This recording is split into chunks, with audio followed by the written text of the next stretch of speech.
Once Buddha is traveling with his disciple Ananda. They both are tired. They want to reach the next town before sunset. They are rushing as fast as possible. But Buddha has become old and Ananda himself is older than Buddha.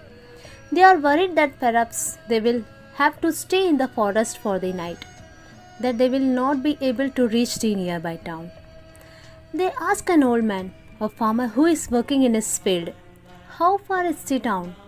And the old man says, not very far, don't be worried. It is just 2 miles. At the most you will reach it.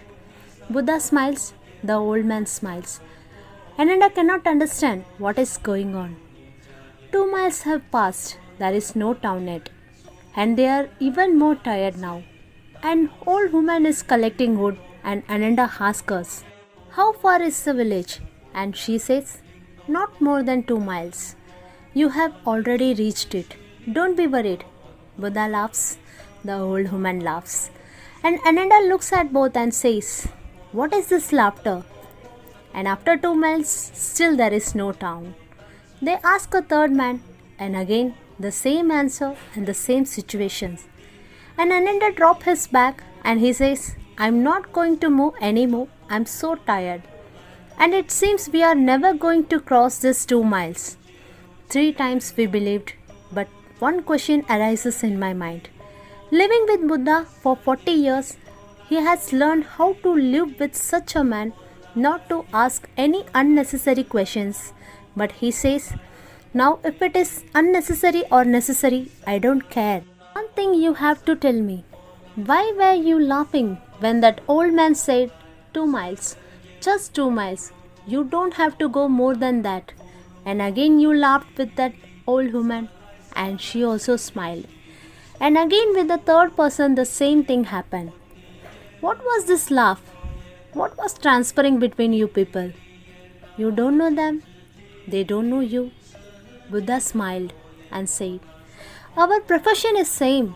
When I laughed, they laughed. They understood that this man belongs to the same kind of profession, where you have to keep people encouraged. Just 2 miles, just a little more, he said. For my whole life I have been doing that. Then people finally reach. But if from the very beginning you tell them 15 miles, they will drop then and there. But by 2 miles and 2 miles, they will pass 200 miles. And I laughed at those people because I know this village. I have visited this village. I know it is not 2 miles, but I kept quiet because you were so eager to know how far it was. I knew that we are not going to make it. But what was the harm? You could ask them. You can understand a deep phenomenon of human psychology. These people are compassionate people. They were not lying. They were simply encouraging you. The first old man pushed you 2 miles. The second old woman pushed you 2 miles. The third one also pushed you 2 miles. You just needed a few more people and you would have reached the town. But now you have dropped your bag. It is okay. We can stay here under this big tree. The town is still not 2 miles. You see, in life, we should keep encouraging each other. It is not lying. When you push a person, once you see their journey has been rough and will continue to be rough for a long time, you don't tell them how long their journey will be. You just tell them, my friends, just go a little bit longer and you will reach your goal. It is not lying. It is encouraging. It is about empathy. It is about believing and pushing that person to believe in themselves. And if we all encourage ourselves a little bit, our life will all be better just a little bit. This is your motivation stories.